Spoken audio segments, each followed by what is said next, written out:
While making your garden more accessible for friends, family, and neighbors. Allie Wagner's live in Bonita with more on friendly, inclusive gardening. A very touching story, Allie. Yes, and you know, the sun is shining, coming out right now. Absolutely beautiful down here in Bonita. And I have two-time Paralympian and Master Gardener, Steve, who is with us this morning. And Steve, first I want to talk about, because you really spearheaded for the Master Gardeners, friendly, inclusive gardening. So Yes. Give us a few tips on how people can make their garden accessible. Well, one of the big things in the garden is your path of travel and how you move around the garden. And the surface which you travel on, for a guy in a wheelchair like me, or a person pushing a wheelchair, or a mom with a stroller, or a garden cart, or grandma with a walker, all are things on wheels.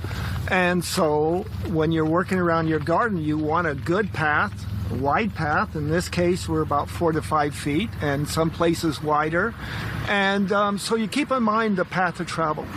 And the next thing you want to keep in mind is your use of tools, and how tools allow you to do things quickly and easily and efficiently. And this particular reacher will allow me to come up here and just easily grab something and pull it off, and then drop it off into a garbage container or whatever. So we talk about all these things in my program of FIG, Friendly Inclusive Gardening, and how it's safe and it's friendly and easy to move around the garden. And why do you love gardening? What is it that you enjoy so much about it? Oh, the outdoors, just getting out and doing something. And what I enjoy most of all is, at the end of the day, you can just come out and sit and say, oh, I don't have to work.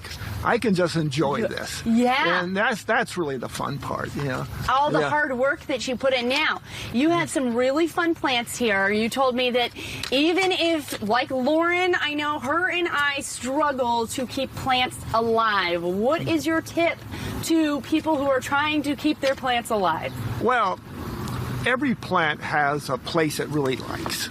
And so look around your house for your microclimates. Look around the house and say, this spot is warmer, this plant likes heat, and then use it. And everybody in San Diego has microclimates. And parts of this garden here, I have shady areas, I have cool areas, and I have hot areas.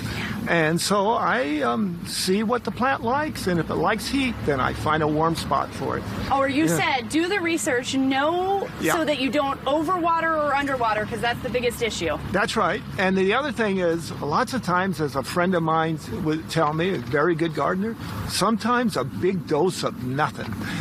And just sit back and let the plant take its time and get established, and then enjoy it. Yeah. I love that. Yeah. Steve, such a pleasure meeting you.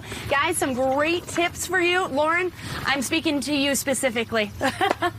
Back over to you guys. My problem is, Allie, that I don't water.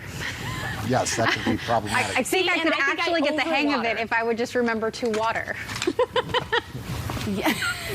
Right. I knew you and I both struggle with this. I told Steve, it's Lauren and I, we kill all the plants. All right. One of these days. Thanks, Allie.